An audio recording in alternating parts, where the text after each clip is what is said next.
राजा सुन एकरा बाद न मिली ऐसन सवाद राजा सुन एकरा बाद जाके फेरू हो तू पछतैबा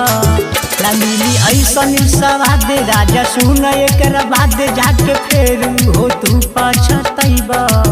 अलेला माजा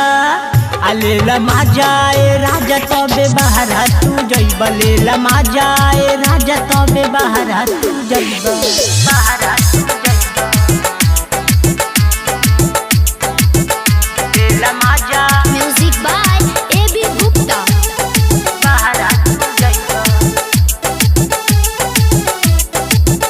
लेला माजा ए राजा तबे बहरा तू जइबा बहरा तू जइबा आई ना राजा कौन सौतन के ख्याल हो मेहर के राजा तू काट के जगाल हो काट के जगाल काट के जगाल आई ना राजा कौन सौतन के ख्याल हो मेहर के राजा तू काट के जगाल हो बनल रही सुन झतरा के हो खतरा ना पैबा हो बनल रही सुन झतरा के हो खतरा ना पैबा लेला माजा ए राजा तबे बहरा तू जइबा लेला माजा ए राजा तबे बहरा तू जइबा बहरा तू जइबा बहरा तू जइबा लेला माजा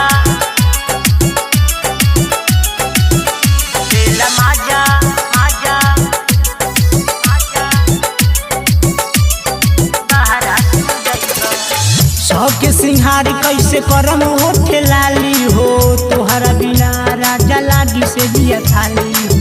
तोहरा बिना राजा लागी से दिया थाली सबके सिंहार कैसे करम होठे लाली हो तोहरा बिना राजा लागी से दिया थाली हो मनवा करी ही तो पास सुन नजर न अइबा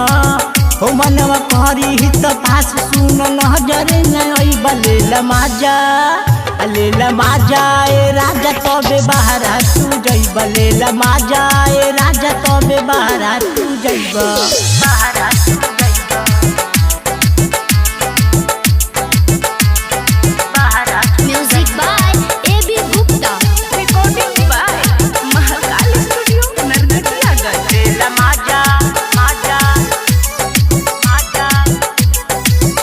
लेला माजा ए राजा तबे बहरा तू जइबा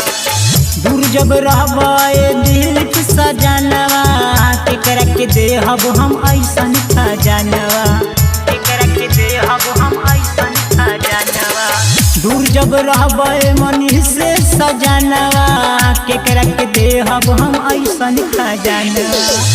दिन धर ए राजा घरे कबे अइबा दिन धर ए राजा घरे कबे अइबा लेला माजा ए राजा तबे बहरा तू जइबा लेला माजा ए राजा तबे बहरा तू जइबा।